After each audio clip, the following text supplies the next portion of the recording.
ಪ್ರಯಾಣಿಕರಿಗೆ ರಾಷ್ಟ್ರೀಯ ಹೆದ್ದಾರಿ ಪ್ರಾಧಿಕಾರ ಶಾಕ್ ಕೊಟ್ಟಿದೆ. ಬೆಂಗಳೂರಿನಲ್ಲಿ ಇಂದಿನಿಂದ ಎಲಿವೇಟೆಡ್ ಕಾರಿಡಾರ್ ಟೋಲ್ ದರ ಹೆಚ್ಚಳವಾಗಿದೆ.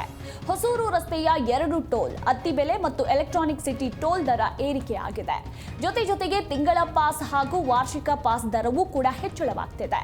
ಕಾರ್, ಜೀಪ್, ಲಘು ವಾಹನ, ಭಾರೀ ವಾಹನಗಳಲ್ಲಿ ಕನಿಷ್ಠ ₹5 ಹೆಚ್ಚಳವಾಗಿದೆ. ಇನ್ನು ಎಲೆಕ್ಟ್ರಾನಿಕ್ ಸಿಟಿ ಫ್ಲೈಓವರ್ ದರ ಎಷ್ಟಾಗಿದೆ ಅನ್ನೋದನ್ನ ನೋಡಿದ್ರೆ, ಕಾರ್, ಜೀಪ್, 4 ಚಕ್ರದ ಲಘು ವಾಹನಗಳಿಗೆ ಒಂದು ಪ್ರಯಾಣಕ್ಕೆ ₹65 ಆಗಿದೆ. ಹಳೆ ಬೆಲೆ ₹60 ಇತ್ತು. ಇನ್ನು 2 ಕಡೆಗಿನ ಪ್ರಯಾಣಕ್ಕೆ ಈಗ ₹90 ಆಗಿದೆ. ಹಳೆ ಬೆಲೆ ₹85 ಇತ್ತು. ಹಾಗೆ ದ್ವಿಚಕ್ರ ವಾಹನಗಳಿಗೆ ಒಂದು ಮಾರ್ಗದ ಪ್ರಯಾಣಕ್ಕೆ ₹25 ಪಾವತಿಸಬೇಕಾಗಿದೆ. ಇನ್ನು ಲಾರಿ ಹಾಗೂ ಬಸ್ಗಳಿಗೆ ಒಂದು ಬದಿ ಪ್ರಯಾಣಕ್ಕೆ ₹175, ಹಾಗೆ ಮಲ್ಟಿ ಆಕ್ಸೆಲ್ ವಾಹನಗಳಿಗೆ ಒಂದು ಬದಿಗೆ ₹350 ಕಟ್ಟಬೇಕಾಗಿದೆ.